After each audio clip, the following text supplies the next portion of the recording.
Student of the Month for Big Country Elementary School is kindergartner Brianna Robles. She's an extremely hardworking and helpful student. She is proactive in completing her assignments and tasks. Her greatest quality is her kind heart. She's the first to offer help to her classmates. Each morning, Brianna comforts other students who are feeling emotional, offering hugs and reminding them they will see their moms in just a few hours. She encourages others to make good choices both in and outside of the classroom, which makes her a model student.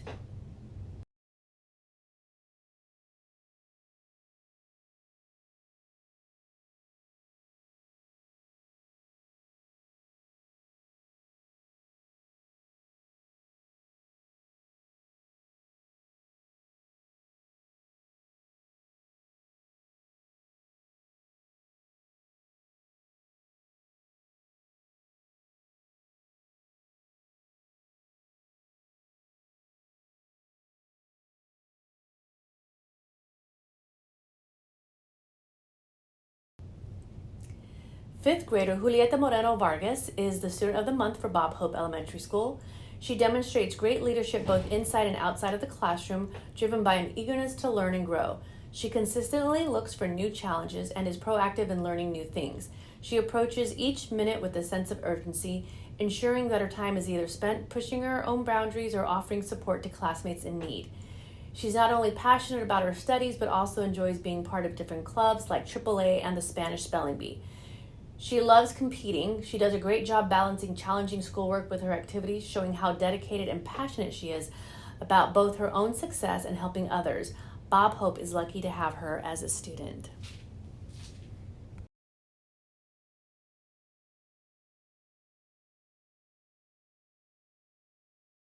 Julieta Moreno Vargas es un ejemplo de liderazgo tanto dentro como fuera del aula, impulsada por un afán insaciable de aprender y crecer. Su compromiso con su educación es evidente a través de su búsqueda diaria de nuevos desafíos y su enfoque proactivo para ampliar sus conocimientos. Afronta cada minuto con un sentido de urgencia, asegurándose de dedicar su tiempo a superar sus propios límites y ofrecer apoyo a sus compañeros que lo necesitan. Su entusiasmo se extiende más allá de lo académico.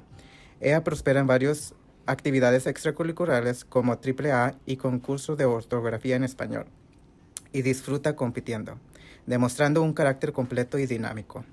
Su capacidad para equilibrar el régimen académico con la participación extracurricular resalta su notable dedicación y pasión por el éxito personal y colectivo.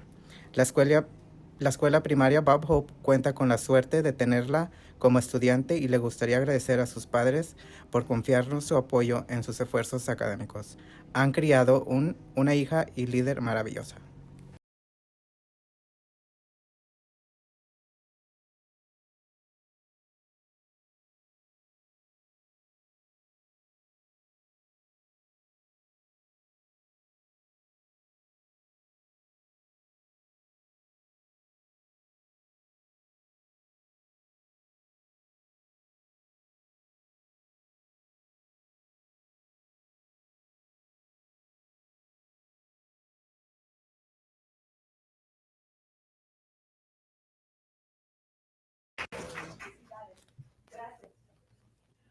Next up is Kenny Alas from McCullough Middle School.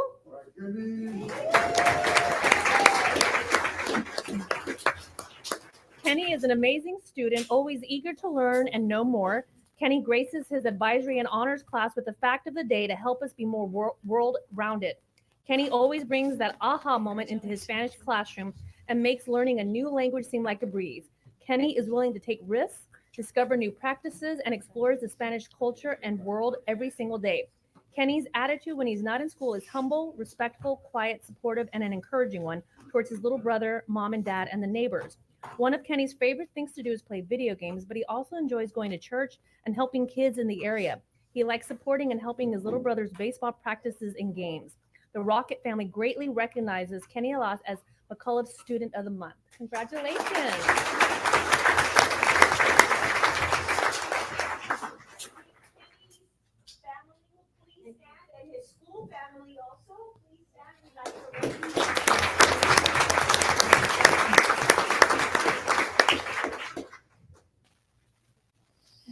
Next up is Jose Cervantes from Cass STEM High School. Jose is a senior and is a leader and role model for the campus. He has participated in cross-country, yearbook, and was recently inducted into the National Honor Society. Outside of school, Jose is an active member of his church and is a dedicated employee with his uncle who owns a taco truck. Last spring during HEB camp, Jose rose as a leader at camp, and it did not go unnoticed. He was also helping out and offering assistance to the adults and has continued with that helping nature around campus. This summer, Jose represented his campus along with 4 other Cass STEM students at the Tapia STEM camp at Rice University. Through this opportunity, Jose met extraordinary people and built hands-on projects that expanded his horizons in engineering, such as learning about hydrogen fuel, carbon capture systems, and coding.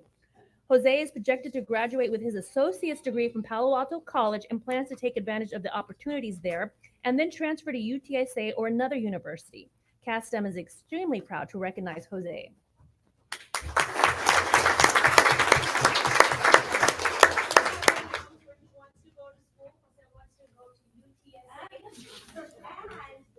Brandon, you will be very happy to hear that Jose wants to be an accountant.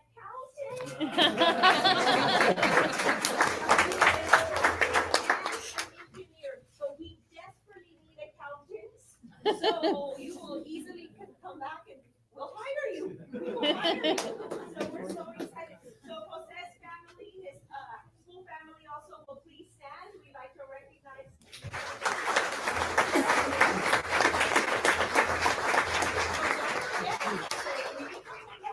We'll still need you, okay? All right. Congratulations. Let's take a group picture. Perfect. A little closer. There you go. All right, right here, big smile, and 1, 2, 3. Awesome. One second. Anybody else want to take a photo?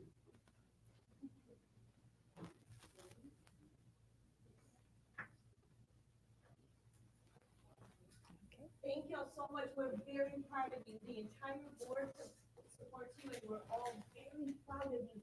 Keep up the good work. Que no se nos olvide. 2 idiomas es muy importante. José, ¿tú también hablas español? Ay, qué bueno, qué bueno. Gracias. Muchísimas gracias.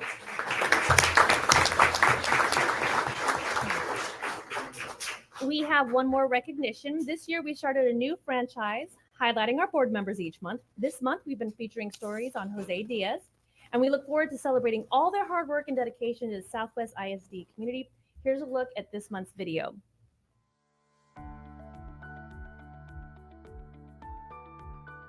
I've always, without realizing, had this passion for giving, for serving, giving back to the community. And would attend basically a lot of board meetings just because I enjoyed listening to what the board members and the staff and superintendent at the time were talking about. And I just thought it was very important for myself as a taxpayer to see where our tax dollars are going. And one of the reasons why I decided to throw my hat into the ring as far as being a trustee is I saw the opportunities that our children got. Larissa graduated in 2021. Lucia graduated, our second girl graduated in 22, and Ardan, our boy, graduated in 24. Our kids are the biggest reason why I'm standing here before you. I want our community to know that the programs and opportunities that Southwest ISD provided for our children are out there for all of our children. We have one finishing up her studies at UTSA, so go Roadrunners, and we have 2 attending the University of Texas, so hook 'em horn. Very proud to have our children representing Southwest ISD wherever they go, and hopefully bring opportunities for themselves for their future and other children that are here in the district. So I emphasize all of our parents and guardians to, go attend a meeting, join a committee, and you never know where it can lead you. Maybe one day you might want to run for the board. And it's a welcome opportunity for anyone to see where our district is going to go, because it's going fast, it's growing fast. And we have to stay ahead of the curve and be involved. My name is Jose Diaz, and remember, We are Southwest, and we are stronger together.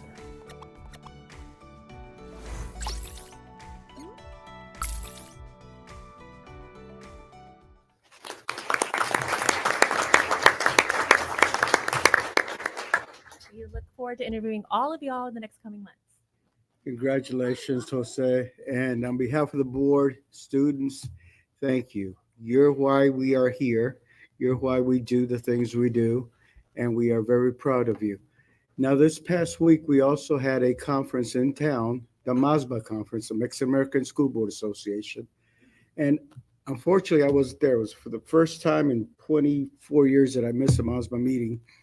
But I know Dr. Ball and several board members were there, if not all. Dr. Ball, do you have any comments you want to make? Yes. Southwest ISD is very blessed to have an amazing program, and it's called the Promise Program. Next month, we will officially recognize them. But since this recently happened this past weekend, I would like to recognize Chief and any of our officers that are here because they lead the Promise Program. They give students a second chance because we believe in our students so much. And the Promise Program was selected as one of the winners at our MASBA conference. So Chief, thank you so much for all you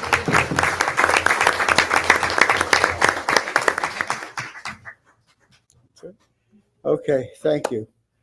Parents, students, this has been the most exciting part of the meeting. You're welcome to stay for the rest of the meeting. It won't be as exciting, okay? But at this time, you may be excused. You may leave if you like. Los que gustan quedarse para el resto de la junta, no va a ser tan orgullosa como fue estos primeros 10 minutos, ¿eh? Pero si gustan quedarse, están invitados. Si se gustan ir a este momento, se pueden ir, okay?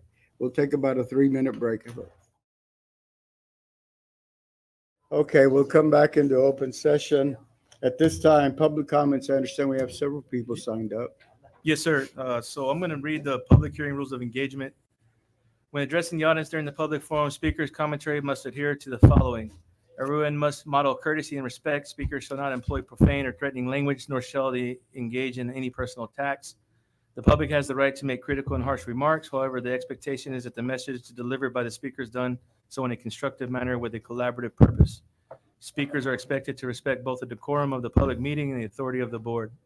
The Board of Trustees requests that derogatory, inflammatory statements and personal attacks on individuals be avoided. Caution should be exercised in publicly attacking specific individuals. In accordance with Board Policy BED Local, the board shall not deliberate or respond to any subject that is not included on the agenda posted with notice of the meeting. Speakers who have signed up to speak on specific agenda item must focus their own comments on the posted agenda item. We have Jessica Aragon signed up to speak to general public comments this evening. If you'd like to come forward. I would like to confirm that you're also speaking on behalf of Kelly Arguello or no? Actually, Kelly came. Oh, okay, so we'll have, okay, just want to make sure. Thank you, I appreciate that. Give Well, me- good evening. Oh, sorry. Give me one, let me set the timer for you. Sorry. I'm used to Okay. just getting going. You will have 3 minutes. Okay, thank you, sir. Good evening, Dr. Ball, Mr. President, board members, and senior staff. For those of you that do not know me, my name is Jessica Aragon. I am the president of the Southwest ISD Texas State Teachers Association. I'm also a community member, a parent, and a teacher in our district. I wanted to come here tonight to introduce myself and to thank you for all of your hard work and dedication to our students and employees in all of our buildings. I also wanted to commend you on all of your recent accolades as a school board. As we all know, it takes a lot of hard work and dedication to do what we do to help our students be successful. We want to thank you all for listening and having those crucial conversations that are needed for this success and advocating for our members. Though we may not always agree on certain issues, we always listen and come with a plan. We hope we can continue this communication and be a part of the continued success here at Southwest ISD. Again, thank you for your time this evening and your dedication to our district. Thank you. Thank you.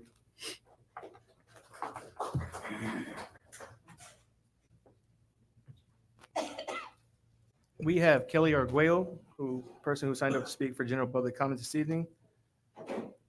Ms. Arguello, you'll have 3 minutes. You ready? Good evening, Dr. Ball, senior staff, and school board members. My name is Kelly Arguello. I am the lead for Relay for Life for this year. This is going to be our 18th year at Southwest. I would like to defer my minutes to Tony Garcia. Hi, good afternoon, everybody. I'm Tony Garcia. I've been a member for Southwest my whole entire life. Went to school from kindergarten all the way to graduation and came back, served with the community with Kelly for 18 years, like she said. I'm also a cancer survivor. We're here to talk about Relay for Life. It is a big event for us. It holds dear to both of us. Kelly dragged me in. No, I'm just kidding. Kelly asked me to come in and help her with her dad started this organization a long time ago. Because of him, that's why we're here initially. And along the way, we've had several family, friends, community members that have been also affected by cancer. Everybody knows somebody. It's a tough thing to go through, and everybody's there for everybody. This is, like she said, our 18th year. We've the only relay in Bexar County. We've raised over $53,000 last year. And we invite the board this year to come out and walk with our honored guests at 7 o'clock, which starts with the Survivor Lap. We also like to see if we could get 100% participation from our district. That's including like every school district representative, every department. I mean, one person is good enough for us to be out there and representing Southwest. We have a lot of community teams that aren't even in the district. We have teams from St. Mary's University. We have teams from Girl Scouts sometimes. We have teams from Valero sometimes. So if those organizations can come over to us that aren't close to us, I think we can get 100% participation from Southwest ISD. We appreciate all the time that y'all give us and the opportunity to have it hosted here at the campuses. And we look forward to our first event, which is Trunk or Treat, October 31st at the baseball parking lot. Thank you so much for having us and opening up the district to us.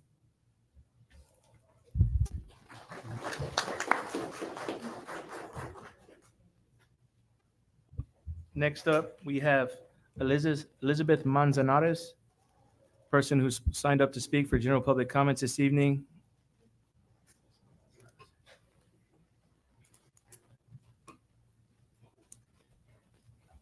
You have 3 Hello. minutes, ma'am. Good evening. My name's Elizabeth Manzanares, the former Band Booster president for Southwest Legacy High School.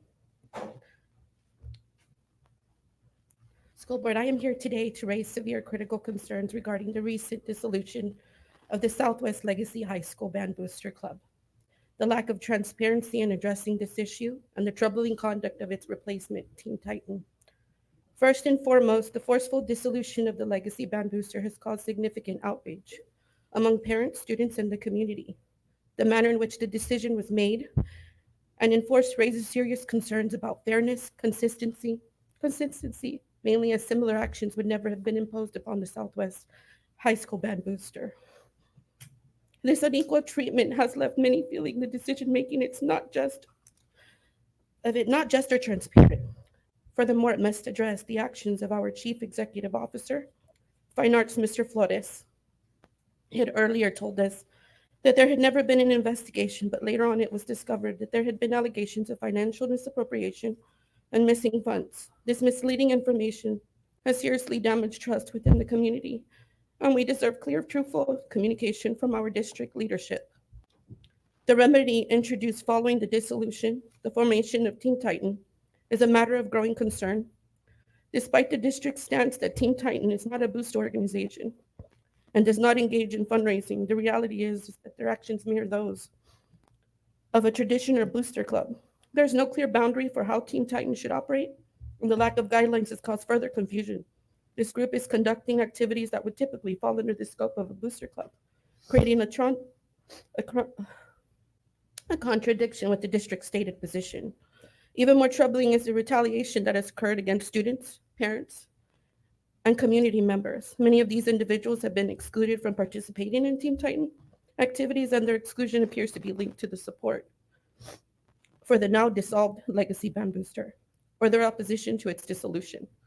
This retaliation has created a toxic environment where stakeholders feel silenced and marginalized. This is unacceptable and has only deepened our community's division Grievances tied to these actions had never been adequately addressed or communicated to those involved, leaving a void of accountability and transparency. Stakeholders are rightfully upset, and it's vital that these concerns are brought to light and taken seriously. Ma'am, you have 30 seconds. We urge that the school board act swiftly to address the following: the dissolvement of the legacy band booster and assistance, clear, fair policies, guidelines for district affiliation organizations, and the end of retaliation against students, parents, and the community.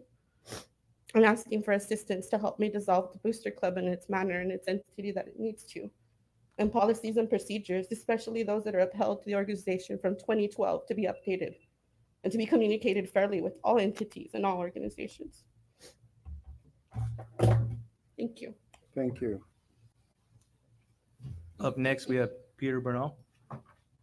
We have Peter Bernal, a person who signed up to speak for general public comments this evening.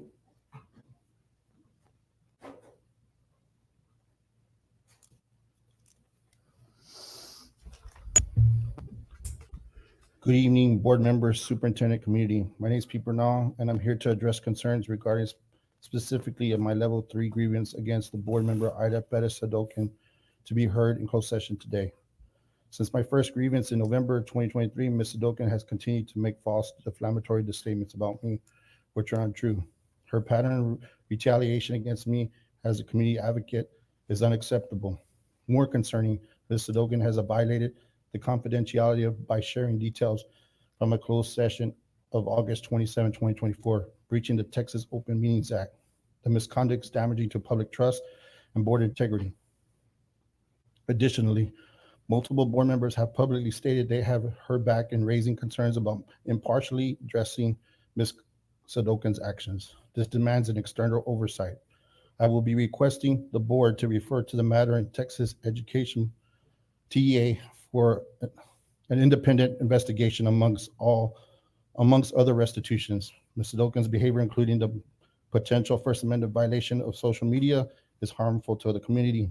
Lycan versus Reed 2024 ruling clearly states that the public officials must separate their personal and official activities. Our community deserves leadership that upholds transparency, accountability, and trust. Thank you for your time. Thank you. Up next, we have Ms. Yolanda Garza Lopez. We have Yolanda Garza Lopez, person who signed up to speak general public comments this evening. You have 3 minutes now. Good evening, members of the board, Superintendent Ball, and fellow community members. My name is Yolanda Garza Lopez, and I am here to address a critical issue regarding the misuse of public funds and the ethical responsibilities of our school board members.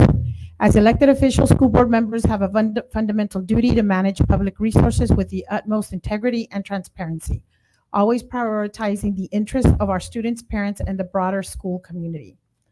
This role demands strict ethical conduct and accountability. While board members, like all citizens, have personal opinions and beliefs, it is crucial that these do not result in the misuse of public funds. Today, Pete Bernal are presenting a level 3 grievance against all trustees for all trustees that have utilized district lawyers to defend themselves against electioneering complaints filed by the Ethics Commission. This action directly violates district policies, relevant laws, and ethical guidelines. We respectfully request that the board president address and rectify this matter promptly.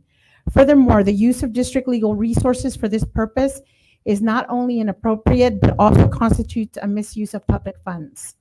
Such actions undermine public trust and establish a troubling precedent that district resources can be leveraged for individual political pursuits. This practice runs counter to the ethical standards expected of public officials and employees within the Southwest Independent School District. Misuse of public funds erodes trust in our educational institutions. It is essential that all expenditures are directly aligned with the educational mission of our district and that public funds are managed with the highest level of integrity. This includes ensuring that district resources are not diverted to activities that do not advance our educational goals. The community entrusts the board with these funds, and any misallocation or improper use not only jeopardizes the effectiveness of our educational programs, but also damages public trust. The board must enforce clear policies and rigorous oversight to prevent misuse and ensure that every dollar is spent in alignment with our mission and values. I urge the board to reaffirm its commitment to responsible financial management and transparency. By upholding these standards, the board will help maintain the community's trust and ensure that our public resources are used solely for the benefit of our students and educational mission. Thank you for your attention to this important matter. I trust the board will address this issue with the seriousness that it deserves and commit to setting a strong example of ethical stewardship. Thank you. Thank you. Anyone else, Ron? Nope, that's it, sir. Okay.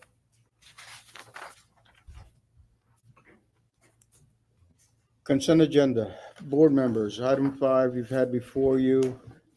Any questions or any items that need to be pulled out? Hearing none, I'll entertain a motion. I move. A second. A motion, a second. All in favor, please say aye. Aye. All opposed? Motion passes. Items of information, construction update. Thomas, make me happy. Somebody will have a lot of great information. Good evening. So first, we're going to be presenting schematic design with Kluger Architects tonight for the Legacy Edition. I'm going to hold off on the press box. That normally would be our first one, but I'm going to hold off on that. So when Raphael comes up, we can do both. So I'm actually going to call it Carr Hornbuckle and Bob Skwarczyk. Carr's with RVK and Bob is with KenCon, and they're going to do the update for the new central office building.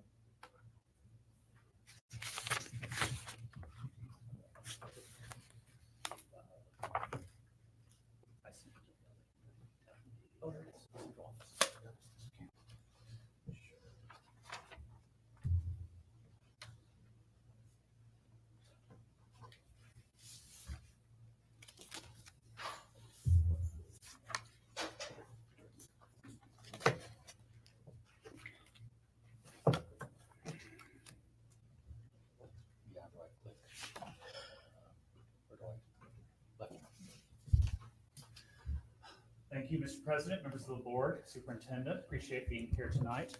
I'm here, as Thomas mentioned, along with my colleague, Bob Skwarczyk from KenCon.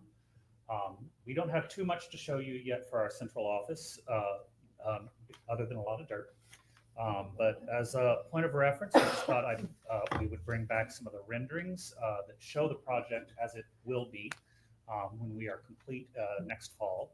This is looking at the front of the building, close to the arches in front of Southwest Elementary School. Similar viewpoint, but looking at it from further overhead, an aerial view. And then from the north of the building, looking back with the portion of the building that will house our future boardroom on the left, more of the staff offices on the right. And I'm ending with this view because the rest of the images that I have to show are some aerials that are taken from that same direction. So this aerial is from April, when we were just getting started with our site demolition. And then a similar viewpoint 2 months later in June, showing the majority of the demolition work underway. Right over at the right-hand side of the screen, you see the last component that was taken down, which was the media center. So Jenny, you can't go back. And then this photo, also from June, shows that same completion level. That's a large pecan tree that was behind the old gym that will remain just north of the new building. And so from that pecan tree in June to here in August, about a month ago now, the rest of the work that has been done to prep the site. We have now begun all of the excavation to put in the foundation, put in all of the underground piping, along with the demolition work for the old building 400, which as of today is about 3/4 of the way complete. Do you have any questions that Bob or I can answer for you?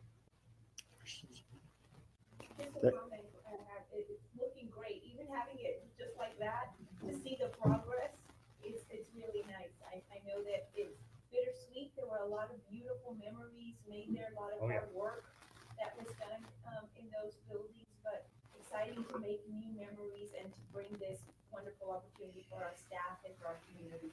Agreed.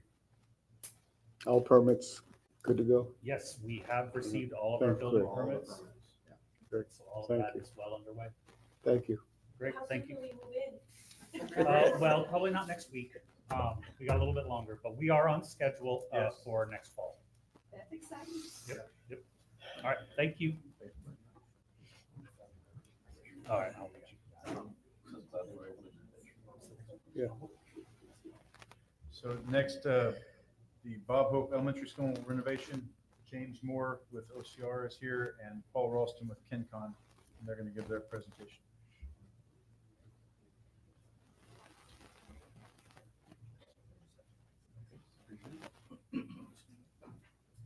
Mr. Vasquez, Dr. Ball, board members, thank you for having us today.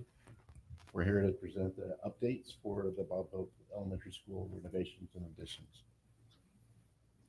So as you recall, this was the existing site, all of the, and this would be the demolition plan and then the new plan, just as a familiarization of where we're going with the project. Currently, KenCon Construction has completed the infrastructure or all the utilities that go to the backside of the site in order to facilitate the addition of the portable buildings as well as the new addition. They've also ran all of the power through the building, routed it through there for the new portables. Some of the demolition that's already taken place on the site, we already had started prepping, and all the utilities for the new restroom facilities and the new wing, new education wing, being routed in. On the interior of segment E where the library used to be, all of that library has already been removed. And now we're getting ready to put new walls, new HVAC, new lights, electrical rough-ins are about to start going in. So when we're completed the overall new classroom addition where the E and then connecting over to the gym, this would be what it will look like when we're all said and done. And then the next things on the list of next 30 days, portable buildings. We'll be running the fire alarm PA, AV and the power over to them so that way we can get occupation of the portable buildings so we can start renovation of the other portions of the building. The renovation or the existing building E, we still have metal studs, like I said, drywall and partitions going up, fire sprinklers, ductwork installation, electrical rough-in, interior paint going on. And then also for the new addition, the grade beam excavation and pouring, slab rebar along with that. Is there any questions? Board members. No, I drove by a little over a week ago. It looks very clean, very organized. I think KenCon's been doing an excellent job, not only with the project, but also with the coordination with the campus. Great. Thank you. Thank you. Thank y'all.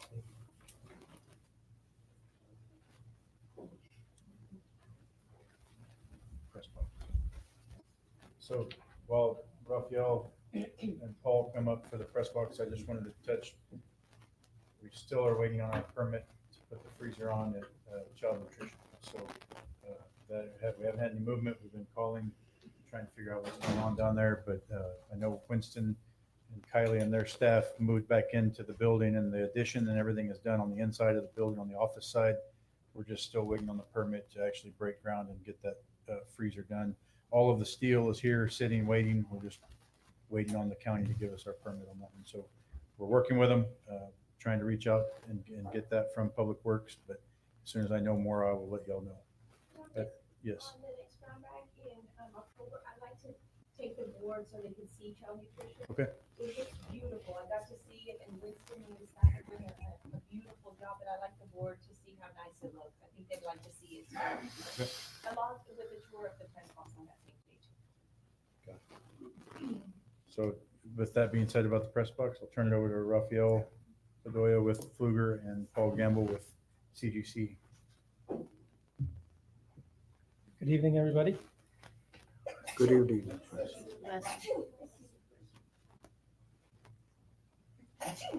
Bless you. I saw one more come. Bless I you. think that's it. Well, good evening, Mr. President, Superintendent, members of the board, senior staff. We're presenting today an update on the press box. I understand a few of you went out there yesterday to kind of take a sneak peek. You can see that CGC has been doing an excellent job to keep the project moving based on the time crunch that we have now that football season has commenced. So there's an urgency to get this building turned over. They're doing a lot of the panels right now in the exterior, working their way around the building. You can see a lot of the front part coming into shape. Next week, they'll be focusing on the back end and closing up the metal panels. Most of the masonry is already completed, although it's a thin set brick. It's not a full-size brick. The thin set brick kind of looks like a very nicely done. We like the craftsmanship that they've done. They've done an excellent job. They're working on the interior now, focusing a lot on the interior, tape and float throughout. We're going to do an above ceiling inspection this coming Friday that allows us to start setting up the ceiling tiles and start putting a lot of the finishes on the inside.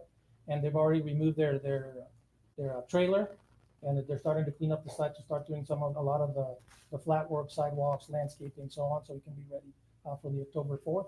On the 27th, we will do our SCI walk, meaning that it will be ready for occupancy. They're doing coordination with electronics for the scoreboard, sound system, so it can be ready for the 4th football game. And I would show you some of the photos, but I was told that some of these photos look a little outdated since they've done a lot of work since I took them. But it does show a lot of the progress that's going fast out there. It is beautiful. We got to see it yesterday and it looks really nice. So we're really excited about it. It's coming along. We're proud of the project. Daktronics is on site. They were on site today, starting to bring in the material to get the scoreboard hooked up from the scorer's room down to the board. And then they have a cabling company that's going to come in and run all of the stuff for the cameras on the video board starting on Thursday. So Daktronics is working in conjunction with CGC, making sure that we're on the same page there, so working staff to get that operational. And then I believe the only other thing I would say is that we are currently scheduled to get a meeting walkthrough with the fire marshal on September 26th to get a temporary CFO that we're ahead of the October 4th date. They can move all the furniture.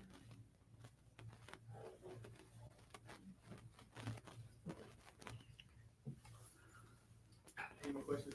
Any questions, President? Thomas, Yes, sir. I know I'd asked Brandon, but in the main press box room, the announcing room, is there gonna be sound that we can hear outside? We are working on getting that in there. That should be part of it's not in there yet. Ceiling tile still coming, so, but yes, we're working on that. And I like right now, that room is full of all the electronic stuff and they got boxes and everything everywhere, so. But I think we're gonna move, did anybody have any other questions for Paul on? Press box? Okay. So then I'm gonna turn over now, one of the action items later tonight is approval for schematic design on the Southwest Legacy High School addition. So I'm gonna turn that over to Rafael and Raul, and they're gonna go through that presentation, and then we will have an action item on it. So again, good evening, everybody. Of course, you all know me, but tonight I'm going to introduce formally Raul Llanas. He's a senior associate at the office, and he's serving as a senior project manager on the project. He'll be doing the majority of the legwork on the design side and kind of turning it over to me later on during the construction. So he'll be doing the update on what we're doing right now for Legacy. Right. Well, thank you very much for that introduction, Rafael. Very happy to be here, Mr. Board President, members of the board, Dr. Ball, senior staff. Extremely excited to sort of begin this journey on the Southwest Legacy High School campus improvement. So with that, we'll just kind of go and get started. So one of the first things that we started looking at when we began this process was looking at the campus needs, right? What are some of the priorities of this campus? So we kind of narrowed it down to 4 items. The major priority obviously is the general classrooms, right? So we're going to be looking at adding some additional classrooms to the existing campus because of that need. The second item was to add a choral suite, basically a choir hall to the campus that currently doesn't have one. So we're going to include that as part of the addition. The third item is a cosmetology lab. There is an existing cosmetology lab on campus. One of the concerns is that some of the fumes from when they do the nails sort of disperses and sort of extends out to the corridors and some of the adjacent spaces. So we did go out, take a look at that, it may be as easy as just modifying the existing fume extractor. There's some arms that basically are part of a system. So when they do the nails, we did notice that those items were not working at the time. So the first step is to try to correct that, and that could be as easy as through the maintenance department. So it really would be a no-cost issue. If those are up and running and there's still the need for some supplemental ventilation, the design team is prepared to provide a low-cost option to supplement the ventilation out of that space. And then lastly, the fourth item is just adding an exterior canopy, really an extension to the existing welding lab, which is a separate standalone building that already kind of has one, but they need a little bit more of a laydown area for some of the materials and such. So we're going to provide a cover for them as well. What you see here is just a program of spaces. Part of obviously the design is really kind of looking into what spaces are going to be needed as part of this addition. So we're looking currently at adding 22 classrooms to that building addition. We're looking at, for the fine arts, for the choir suite, we're going to have a choir hall, we're going to have a director's office, an ensemble practice room, a couple of individual practice rooms. We're going to have 2 storages and equipment and a uniform storage as well. So all of that will be included as part of that addition. In addition to that, obviously we're going to need some building support spaces as well. We've got an SRO office included, a general office, a workroom with the storage, the grade level storage. We're going to have some restrooms for both students and for staff, and then also some other spaces like electrical and IDFs are also going to be needed to support that building addition. And like I mentioned, the cosmetology lab, not really any square footage there, just because we just know we need to address that fume issue. And then the exterior canopy, we're looking at approximately a 30 by 75 foot sort of extension to the existing building. In terms of the locations for some of these improvements, so the main building addition, we're looking at essentially just extending where the existing academic wing is, essentially all of the general classrooms. We're essentially just going to be providing that addition right as an extension to that. Like I mentioned, the weld shop is on the back end of the campus, so that's where the proposed canopy will be located, and then just really kind of identifying the proposed ventilation upgrades should those be needed. In terms of the floor plan layout, really what the intent here is just really to make an extension of the existing building. There is an opportunity to extend the corridor, just really kind of coming down here and sort of flanking on both sides. The current layout does have 12 general classrooms on the first floor, with some of the support spaces in the core of that addition. Essentially, student restrooms will have staff restrooms as well, workroom, and then the SRO, like I mentioned, right off this entry as well.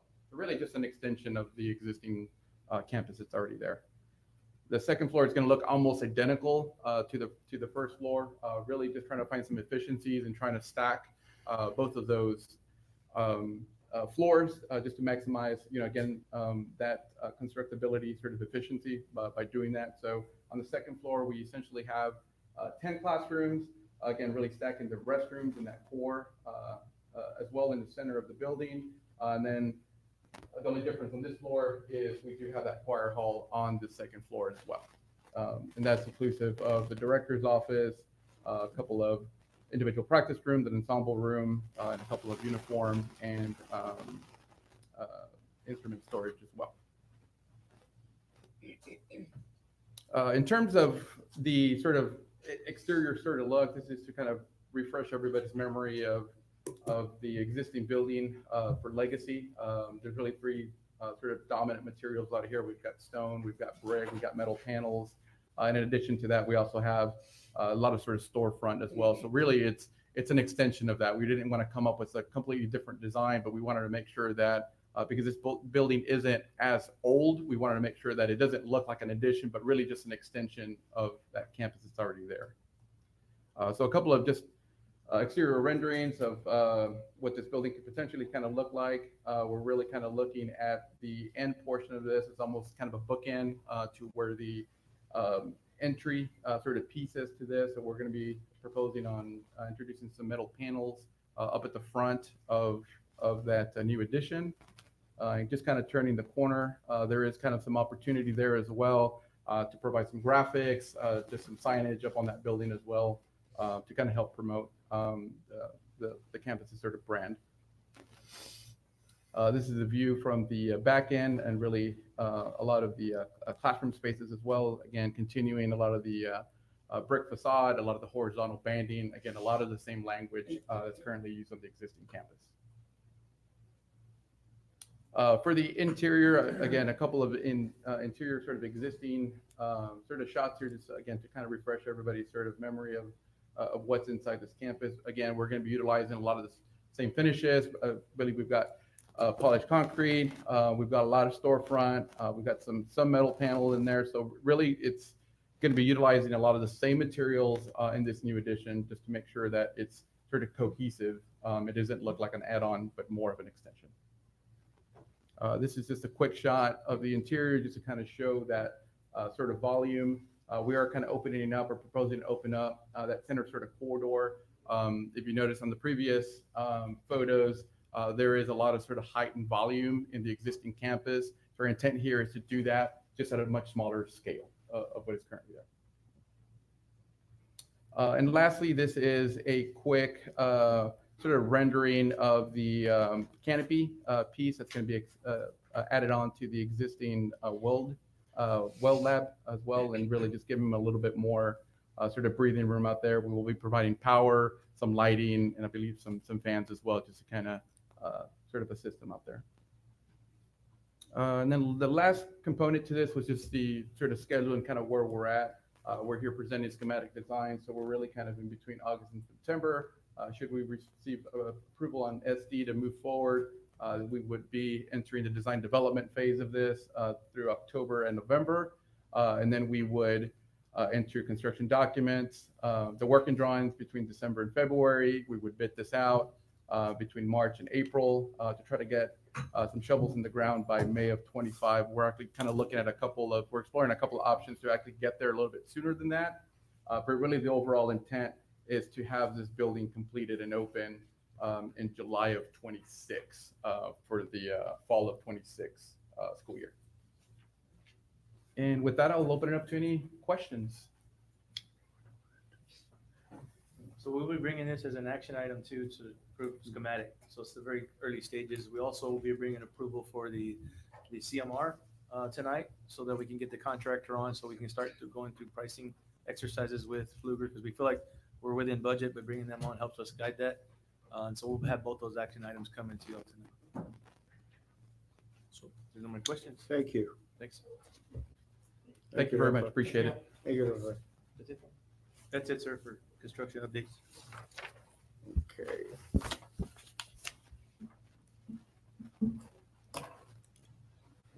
Administration and Human Resources, I see nothing. Business and Finance, discuss. We had some items. Oh, wait a minute, no. Monthly tax report. Yeah, we ended up at 98% collection, so that's usually where we end up. So it's a little bit better than last August. So we still have some that are still a little delinquent that we collect in September. So hopefully we get closer to where our goal is, which is usually around 98.5, 99%. Okay. Questions, anyone? Monthly financial report, investment report, report on gifts and bequests,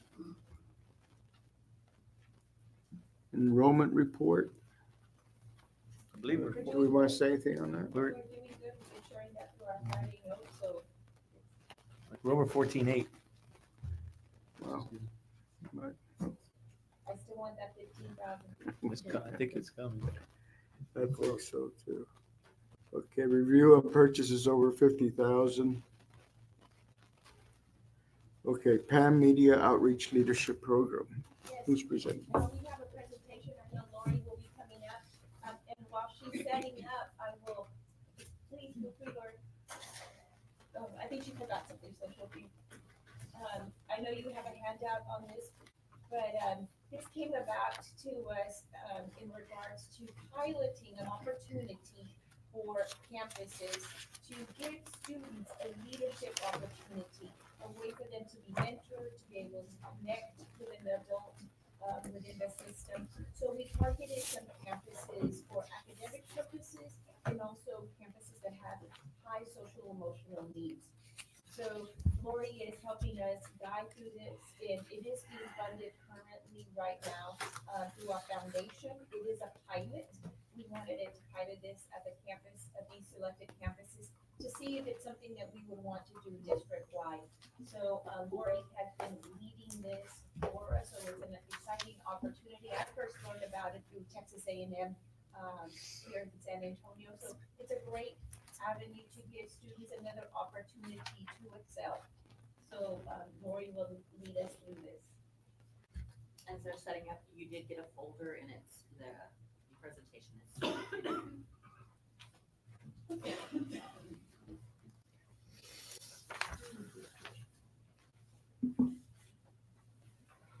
Okay, Mr. President, Mr. Vasquez, board members and senior staff, thank you for letting me take a little bit of your time this evening.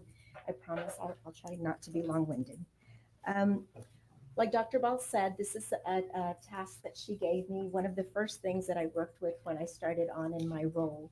And I'm still learning about it. And one of the things that I'm really excited about is that, as you see in your handout, we're working with 4 schools. The elementary school this year, they've never worked with an elementary school before, so it's a beta test this year.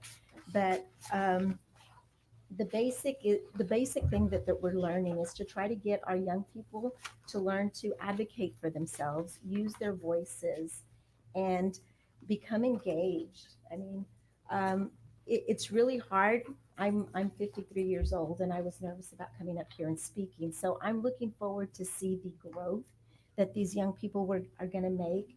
I was able to go to McAuliffe and see their first session, and it was both heart-wrenching and also encouraging to listen to some of the comments that they made some of the insight that they have about how they're perceived by the greater community, and the desire, even in the first session, to show the community at large that Southwest youth have something positive to say, and they're interested in some of these concerning topics. So I'll just get back. So I worked with the restorative practice interventionist because I felt like that's the group that works a lot on mediation. They also work with the students who are having some peer issues, communication issues, conflict resolution, and these are all things that are important for young people to learn, and these are useful skills once they learn to navigate and utilize their communication and learn how to problem solve.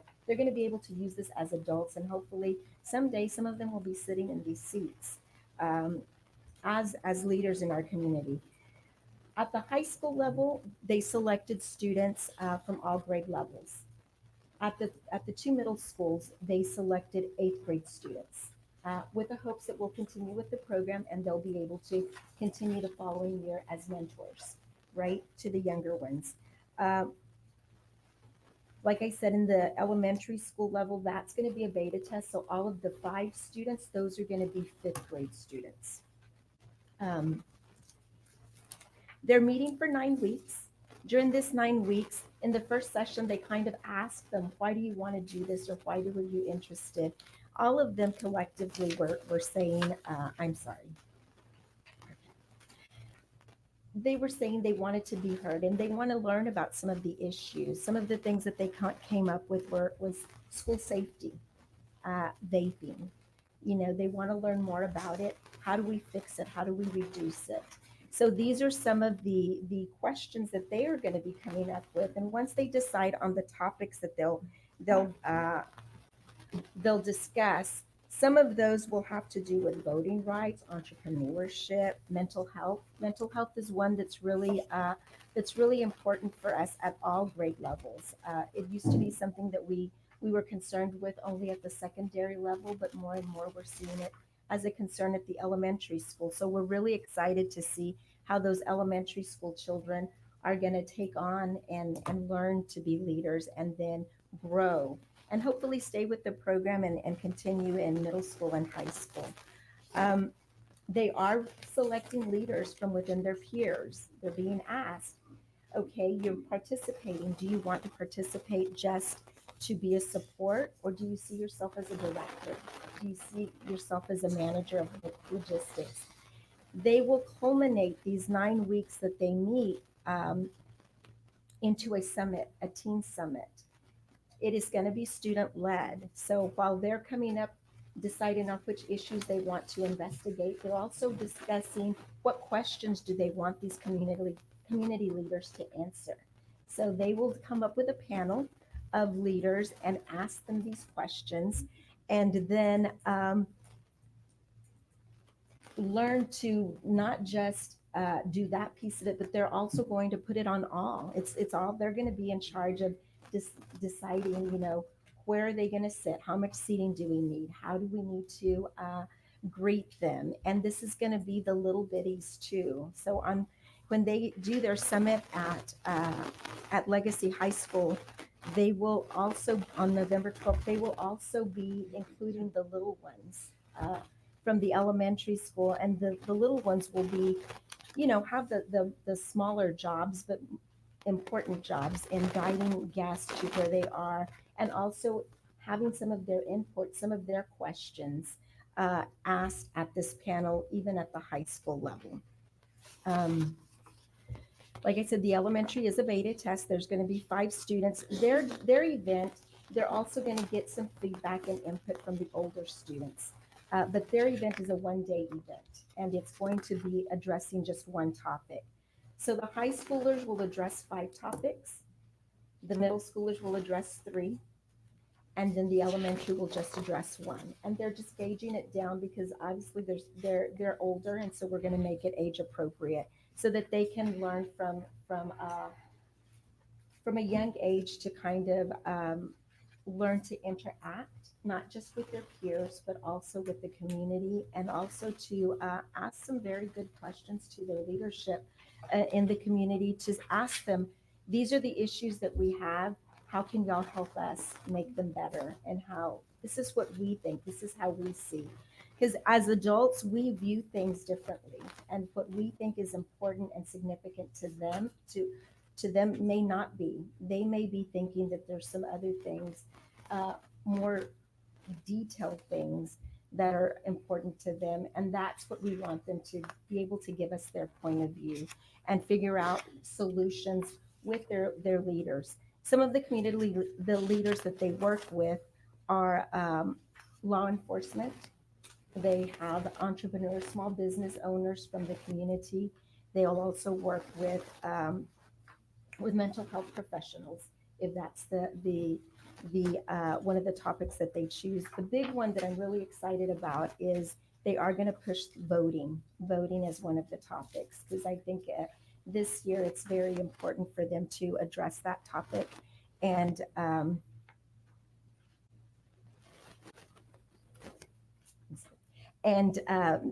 get their peers excited about it, because ultimately that is what they're trying to do. They have these concerns, but they want their classmates to be as excited, and they're bringing their parents, because they want their parents and the grown-ups in the community to see, hey, we have a voice, we have opinions, there's concerns that we have, and we want you to utilize us to get everyone excited about making some positive change. And at the end of it, I really want to see them grow and become more confident, and then also become players in positive change. I think that it a lot of times we don't realize that our young people have great ideas, but they just need to be given the platform, the ability to voice those ideas and voice those concerns, and the opportunity to make a difference. That's the most exciting thing of this program. The impact and the outcome for them is that they will be heard. You know, I think that's the important. I think I got my hand slapped just a little bit at one of the meetings, because Dr. Monroe was like, Miss Bettis, this is their meeting. We're just watching, you know, we want them to kind of get past that uncomfortable hump of speaking in front of people and being asked, you know, questions and having to come up with their own answers and solutions. They will feel empowered, valued, confident, and supported. These are all very important things for young people to have in order to feel successful. I was going to show you a video, but I don't know if we'll put it in Friday notes, but you don't have to see it. Thank you so much. Do y'all have any questions? Can you be sure and invite us to that? Summit. Oh, absolutely. All of you will be invited. They're gonna have an audience of about 200 people. That will include all of the students from all of the programs, their parents, and then we're gonna have to do kind of a lottery for each of the campuses in order to be able to get some from each of all 4 of the campuses represented well. But all of us will be invited. I will say at the Moscow conference we just attended, one of the big things they had was we call it the Mos Docs, like the talk, and all the students, they had 9 students. And really the common thing among all 9 students was being heard, having a voice, that somewhere along the line they realized they had a voice, and that's what propelled them. It didn't matter if out of those 9, it was a kid that always does well at school, or one that struggled. It was once they found that voice, they knew whether they got involved with student council, athletics, band, choir, anything. Student council seemed to be the big thing this year about a lot of the kids, because they felt whether they were an officer or not, it was a way for them to get involved with the school and come to register. So this is perfect for us. Yeah. And it's really kind of beautiful. If you have an opportunity to visit the website, and you can tell the students that are in it for the first year, they're nervous just like me, right? And then you have those that are more veteran, and you see these students having podcasts with law enforcement officers, with, professionals, and they're asking them really great questions. I would love to see our kids having those conversations and putting them up on our websites and getting some really community involvement. I mean, I've been at a campus for 20 years, and I can tell you that the hardest thing to do is to get parents on our campus, for different things. But I will tell you what, if a child invites their parent to campus, they'll be there. So if nothing else, I think this is a great way for our young people to encourage their family to get involved. Well, I applaud you for what you're doing. Just hearing you tonight, we have the right person there. And anything we can do to assist you, please let us know. Thank you. Okay, where am I? Submission for the 2024-25 application for maximum class size exception for elementary schools. And so this will be actually the last time Adrian reports this, because if you didn't see, we have a familiar face, but our new executive director of people services is back in the crowd there. Mary Lou is back. And so she's here. And so this is, Adrian is modeling the last time we will be doing this. Go ahead, Adrian. Good evening, Board President Vasquez, board members, Dr. Ball, and senior leaders. We continue to monitor class sizes in pre-K through 4th grade throughout the district to make sure that we are maintaining the ratio that is set by the state. The state does require that we maintain a 22-to-1 ratio in those grade levels. However, our District of Innovation plan allows us to go to 23-to-1. And so if we exceed the 23-to-1 ratio, then we are required to submit a waiver to TEA and to also notify parents of students who are in those grade levels that we've exceeded that 23-to-1 ratio. Currently in the district, we have 6 campuses that have classes that have exceeded the 23-to-1 ratio. I've shared a handout with you that actually lists those 6 classes and the classrooms that are being impacted by the ratio, the 23-to-1 ratio that we have. And so you can see there that we have several that are at 24, a couple, 2 or 3 that are at 25. The number of students in these classes does tend to change. And for example, I think at Southwest Elementary in 2nd grade, we have a 24 there. That number has since we last checked, has actually changed now back to 23. So we are within the ratio for that particular grade level, it looks like. And we accomplish that a lot of times by leveling, by making sure that we've leveled classes in these grade levels. And of course, we look at other options and ways that we can actually maintain that ratio. So, Thank you. Questions, anyone?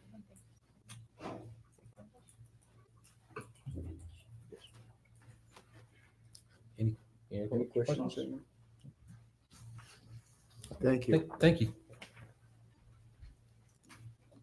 Southwest High School Methods of Administration Audit and Review. Yes, I think Celine is going to be sharing this information, but while she's setting up, I'll share that a lot of times when people hear the word audit, they think of something bad or something bad happening, and that is certainly not the case. This is something that random school districts are selected, something that I feel very confident that our team has done a very good job of preparing. And this is truly an audit that looks at everything from restrooms to handicap signs to square footage to numbers of girls and boys in different classrooms. So I feel very confident that we will be well prepared for this. And the team has gathered information and Celine, I'll let you share. Celine, I'm going to start real quick. The topic we just discussed about the class size. Yes, ma'am. I just want everybody to know that the board is aware of the class size, and we are working with administration to do our best to decrease the class size. In some schools, there just literally is no physical space to put another classroom, so we're trying to be innovative in that process. We're not in any way saying we're happy that the class sizes are above 23-1, and we know that ideally we would like to be 22-1. But because of some of the projects going on, because of the growth in certain communities, we're looking to address the problem, but we do have to, by law, submit a waiver so that we're in compliance. But the community and the rest of the people don't think we're happy with the class sizes. We are working to mitigate that situation. Yes, and I'd like to add, thank you for the board support to hire aides in order to support those teachers, because I know we have discussed that. Of course, we always look for a teacher, but in the case that we can't find him or we don't have space for an additional classroom, then we will be doing different things to support our teachers with that. So thank you. Good evening, Board President Vasquez, board members, senior staff, Dr. Ball. Southwest High School has been chosen for the audit for the methods of administration. And the last time we were chosen was in 2017. And so the purpose is to make sure that we are providing equal access to our CTE programs. And since TEA does receive federal funding for education, they are required to conduct comprehensive reviews within districts to really look at campuses to make sure that we are in compliance with the Office of Civil Rights. So definitely the attention is on career and technical education programs. However, all aspects of the district, like Dr. Ball mentioned, from facilities to our non-discrimination Title IX, all of that is going to be asked during the audit. So what we received was a table that looked at all our students that are at Southwest High School. And then they also looked at the total number of CTE students. So they looked at the percentage, which was the mean, which was 39%. And so what they were looking at is they compared that mean, the 0.39%, across all our subpopulations. And from there, they determined if groups were underrepresented or overrepresented. So in this case, if we looked at the demographics, we have two subpops that are under. And so when we look at this, if we were under 11%, that's what TEA indicated as a threshold where we would be included in the audit. So we are looking at the number of African-American students and then also the number of our SPED students. So what does this process look like? We were notified in late August. We did attend a Zoom to give us more information on the audit. And so all of the extensive documentation that they are asking, and we'll go through just the different components, is due September 25th. So I have compiled a timeline to make sure that everything was due this past Friday. So this week is our check to make sure that all the documents are correct. And so our goal is to upload 2 days before, just to ensure if you've ever uploaded to a TEA site the day of, there is a chance where there could be some system issues. So we definitely want to make sure that we are uploading before.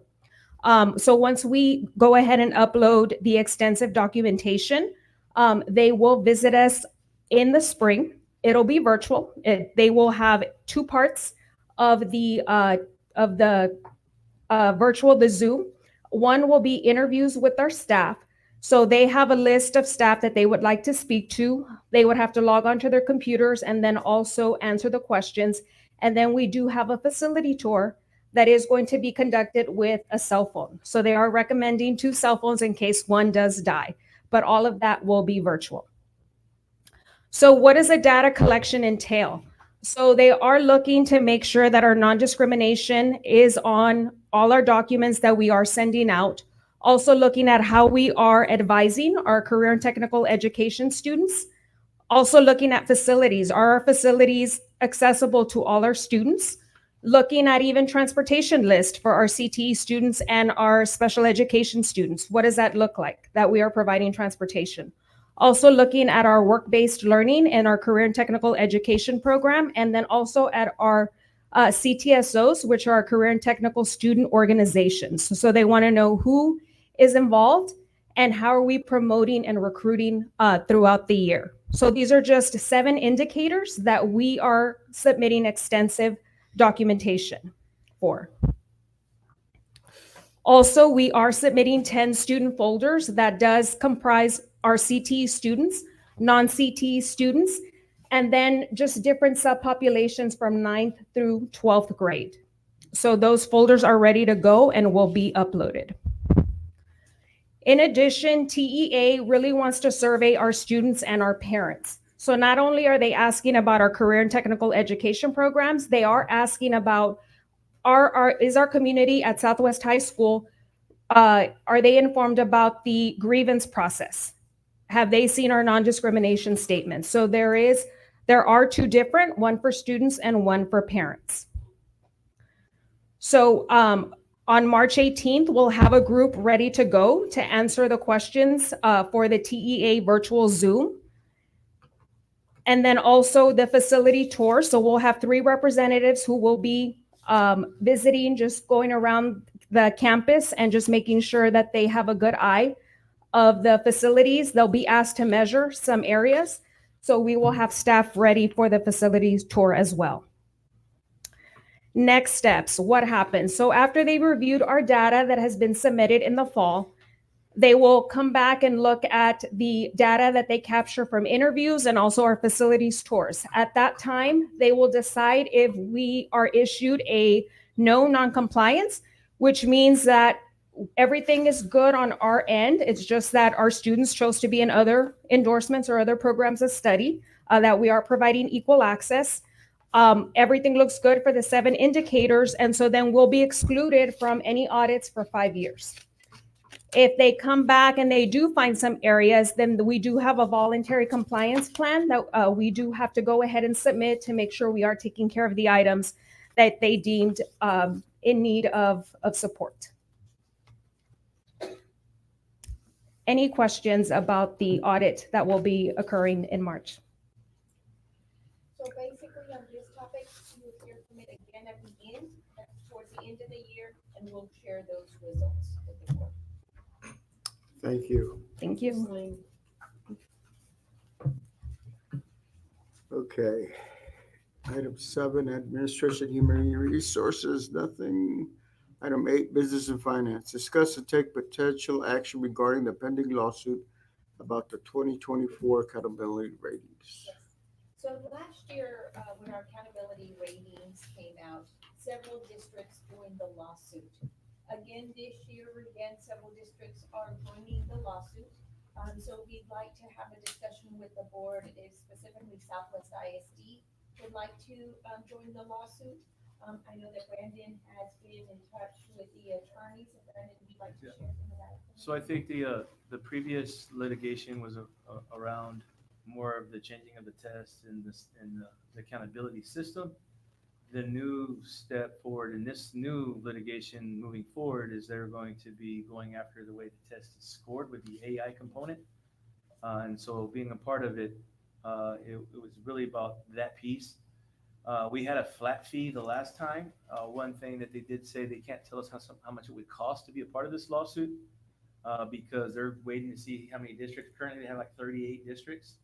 And depending on their hourly rate and how long it takes and what they're going to combine all that, then each district will be given an equal portion. So they couldn't say how much it would cost us. So the more districts that are involved, obviously probably the lesser the cost, but it depends on how long this drags out, how much the lawyers have to spend getting ready for the trials and the injunctions. Currently, right now, they yesterday and today, I think they were in court about the current injunction stopping the accountability ratings from being released. I'm supposed to give a call tonight to talk about that after this board meeting. At the same time, they need to know tonight if we're joining or not because we're actually kind of late. And so depending on what happens today in court, gives us direction with them on which way we would go.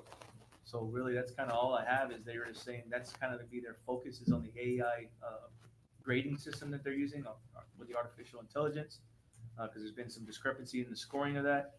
And really, they couldn't tell us how much it's going to cost because depending on how many districts they actually finalize or are part of the litigation and how long it takes to try this case or the process that they go through.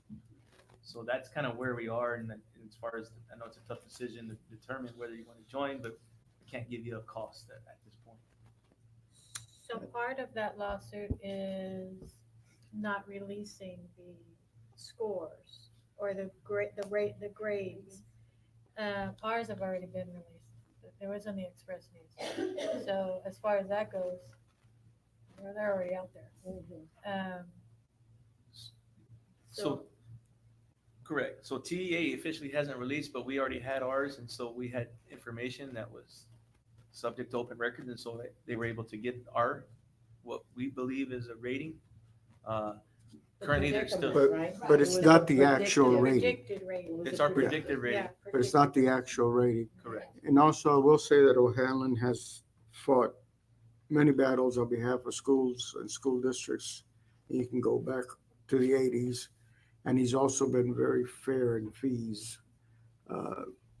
We've joined other lawsuits in the past, and personally, I think we should.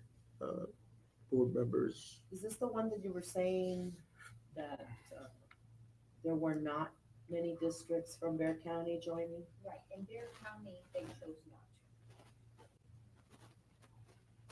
to. so there is a recommendation to approve the legal services agreement with O'Hanlon, Demerith, and Castillo for the pending lawsuit about the 2024 accountability ratings. At this time, I will entertain a motion. Hearing none, this item dies.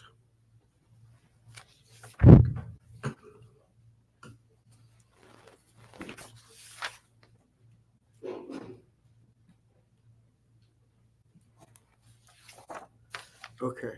Consider approval of an amendment for the 2024-2025 compensation plan. Yes, so there's just a slight change to our compensation. Really, it's a teacher and the counselor scale. We currently have a scale that ends at 32 years. So if you have 32 years of experience, whatever we set that rate at is what everybody else above that scale gets.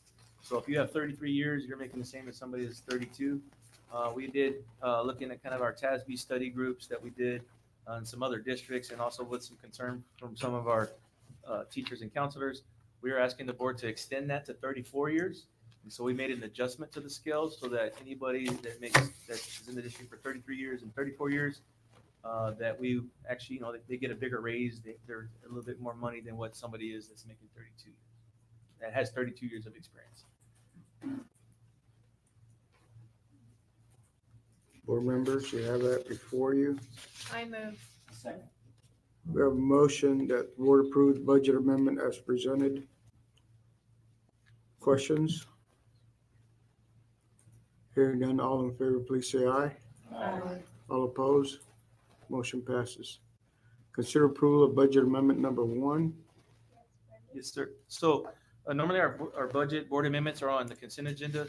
We strategically put the board amendment on the business and finance agenda in the past during budget workshop and at the end of the year when we ask you to approve the budget. Normally, we roll in all the rollover POs. So an example of a rollover PO is something that we purchased or had a PO for. I'll give you an example would be CTE. CTE needed a new compressor at Southwest High School. They got a PO this summer. They were waiting for it to come in. It was shipped, but we hadn't received it by the end of the fiscal year, so we weren't able to pay that invoice in the fiscal year 23-24. So that item is here now, and we need to pay it, but we were gonna use last year's funds for that. So and to not impact this year's budget, because they need their budget for this year, we're asking the board to give those funds back that would roll into fund balance. And so there's a few items on the list. You have the list with you that you can look at. It's roughly about $260,000 worth of different products that we purchased or services. Another example would be the press box. There were some items that we bought for the press box, and we're getting close to the end of that. And so those are examples. Most of it is going to be in facilities and maintenance and our capital projects. Very few other products that are not a normal purchase. And so we're asking the board to approve the board amendment number 1 for the rollover POs. So they will be from fund balance for $260,000. Also, there has been, we just pushed out budget September 1st. So also what's happening at campuses, they're looking at their budgets. They're saying, hey, I want to get a consultant or I need to buy some more supplies. So they're starting to move money within function. So there's a couple of those, but that has nothing to do with moving money out of fund balance. The only fund balance piece of this is the rollover POs. Questions? So these are funds that we had already approved to use last year. Correct. We were not able to expend the funds because of timing. Because of it, So then that money rolled into the fund balance, and now you're just asking us to take it out of fund balance and spend it. and put it back into the budget. I'll move. I second. We have a motion and a second. Any questions? All in favor, please say aye. Aye. All opposed? Motion passes. Consider approval of schematic design drawings for the Southwest Legacy High School additions project. Well, we had, earlier Fluger presented a schematic design, and so we're asking the board to approve that schematic design as presented. I second. We have a motion and a second that we approve the schematic design as presented tonight by Fluger. Questions, anyone?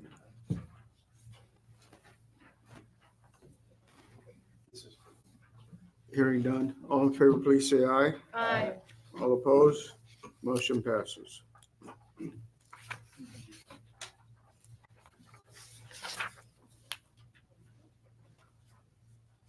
Consider the award of RFP 2324-032, Construction Manager at Risk contract for the Southwest Legacy High School additions project.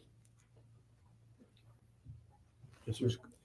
Thomas. So, district staff and Fluger Architects worked together in preparing this RFP for the construction manager at risk on the Southwest Legacy High School additions project. This district accepted bids on August 27th, 2024. 4 bids were received. They ranged from $1,371,000 to $1,735,821.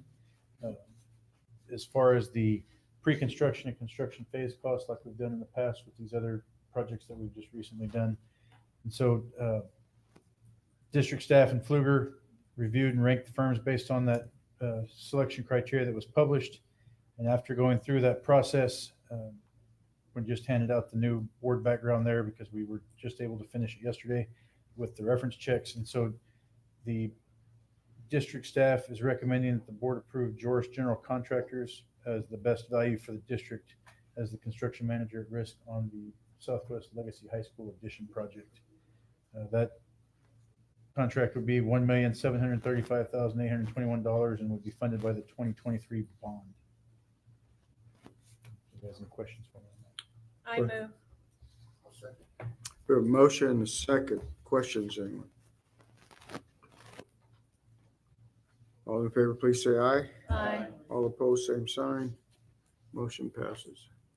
Thank you. Okay, consider nominations for the Bear Appraisal District Board of Directors. And that's just if the board has anybody that they would like to recommend. Anyone recommend or volunteer? Hearing none, we'll move on. But Okay. is that, do we get votes in that or? Yes, right now it's just recommendations Oh, for okay. nominations. Okay. Once the nominations come to us, Okay. then we use our votes. Okay. CNI, nothing. Special programs, nothing. Okay. Do you have anything before we go into closed session? Absolutely. We have a lot of great things happening. October the 4th will be our first football game here. So looking forward to it. It'll be also homecoming. So that'll be on October the 4th. That will happen. October the 18th will be the dedication of the field. So I'd like to invite everybody there. You'll receive a formal invitation, but on October the 3rd, at 7:30, we'll have a GED graduation. And then also tomorrow, we have a water polo game that everybody is invited to. And then, of course, you have your flyer with lots more exciting things. And we'd also like to congratulate Flo. Flo became a MASBA Board of Directors, and she was inducted last Friday. So congratulations to Flo. And that's it, sir. Okay, we're going to closed session. It's permitted by sections 551.001-551.146 of the Texas Government Code. Pursuant to Texas Government Code 551.074, discussion on personnel and administrator employment resignations, reassignments, leaves of absence, contract renewals. Pursuant to Texas Government Code 551.071, attorney consultation regarding legal issues related to public complaints and discussion on prior parent grievance. And pursuant to Government Code 551.074, hear and consider level 3 grievances filed by community members against the Board of Trustees and an individual board member. We will now go into closed session at 7:31. We will call this meeting back into open session at 9:36. Okay, board members, first of all, is there a motion on personnel? I move that we approve the superintendent's recommendation on personnel. Motion and a second. All in favor, please say aye. Aye. All opposed? Motion passes. Secondly, is there a motion on the grievance against the board? I move that we deny the level 3 grievance filed by the community members and the remedies requested. There is a motion. Second. There is a second. All in favor, please say aye. Aye. All opposed? Motion passes. Second, or thirdly, is there a motion on the grievance file against the individual board member, Ida Sadolkin? Well, first, I would like to recuse myself from any vote on this matter. Okay. I move to deny the level 3 grievance filed by Mr. Bernal and the remedies requested. I second. There's a motion, a second, to deny on the grievance of Ida Sadolkin. With Ida recusing yourself, other board members, all in favor, please say aye. Aye. All opposed? Motion passes. At this time, is there any one last thing? No, thank you. Board members, anything you want to mention? Hearing none, this meeting is closed at 9:38.